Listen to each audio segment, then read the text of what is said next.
Hi everyone, welcome back for another whiskey review. Now I have made it to whiskey number 3 tonight. I'm recording 3 reviews tonight in a row. It's all about Compas box tonight, and I have made it to this very special bottling. This is not a luxury whiskey. How cool is this? I like this branding. It's cool. It's something a bit different.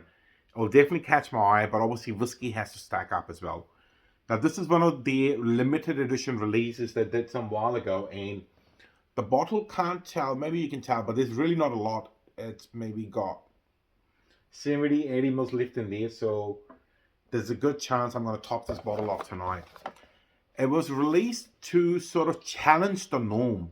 What is a luxury whiskey from Compas box? They wanted to challenge everyone who drinks whiskey to think for themselves, what defines a luxury whiskey? Is it a long age whiskey? Is it the price? Because price is not always a good guide if the whiskey is going to be really good, because the flavors and smell still have to resonate with you, the drinker, who ends up with the bottle in the end. So they've gone and blended some barrels together to create a one-off experience using old sherry single malt from Glenwood, and then they source some long age grain whiskey from a couple of lowland distilleries. So whiskey is relatively long age, but obviously they're not going to tell us exactly what the age is because it's a composition of many casks, and they've presented it in a really, really unique way.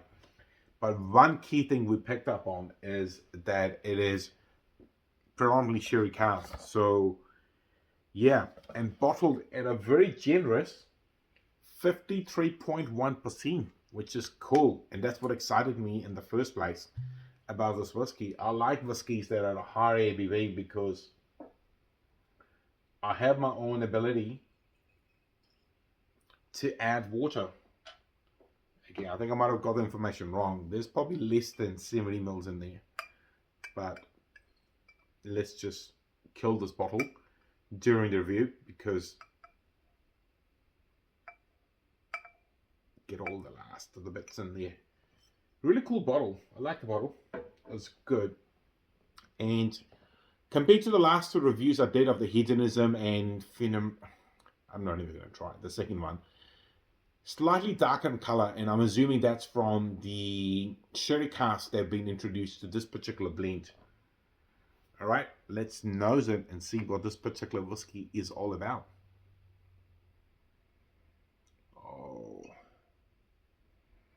The raisins sweetness is there. Very pleasant.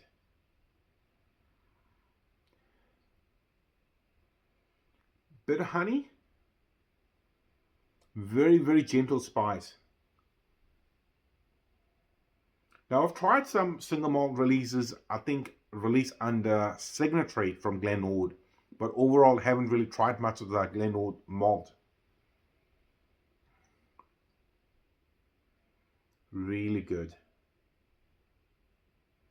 It's taking kind of a few seconds to wake up. I remember it being a lot more oomph on the nose, but also not really doing justice because there was only that much left in the bottle, and it's been in the bottle for a very long time. So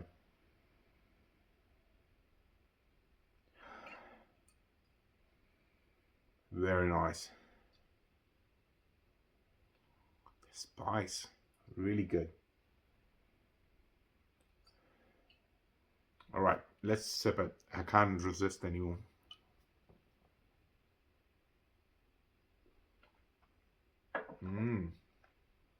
Spice. A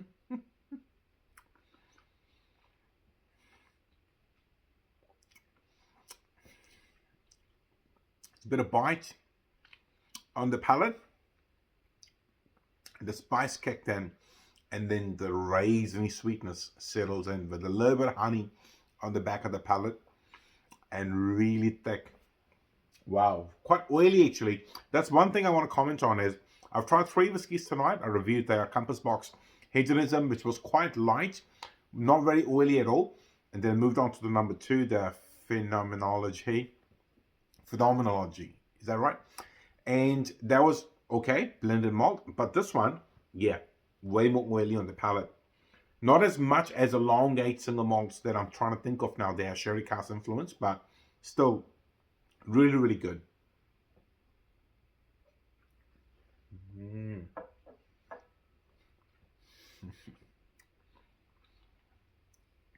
It's left me drooling, really. I'm really salivating right now. Maybe just the slightest hint of smoke.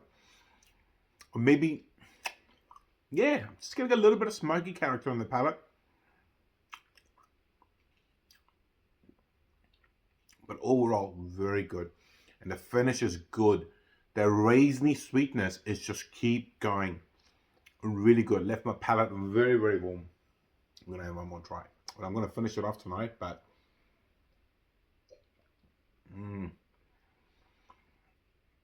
This is the thing as well. If you're drinking the whiskies to high ABV, sometimes it takes just a little bit longer for the palate to settle because there is a bit of shock to the system. You know, you're introducing something at 53.1% alcohol. It takes just that much longer for the palate to settle and start to decipher all the flavors. But this is really, really fantastic. Really, really good. In terms of depth of flavors, now I don't want to be overly critical. It's not stacking up to be a 25, 27-year-old single cask, sherry cask aged Blair Atholl and stuff. But it wouldn't be fair to compare because this is obviously not a single cask whiskey.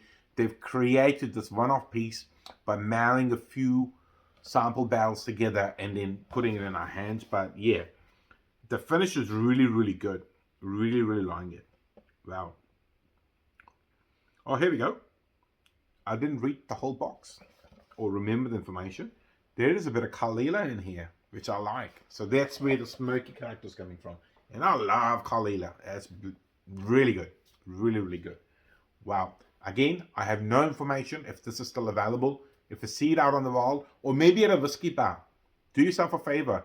Try some Compas box whiskies. I would highly recommend them. Go through the core range and then seek out some of the limited edition, which are really rewarding on the palate. Wow. Really, really good. But that's what all I've got to say about this particular whiskey. If you are liking the content, please like, share, and subscribe. Otherwise, I'll see you in the very near future with another whiskey review. See you later. Bye-bye.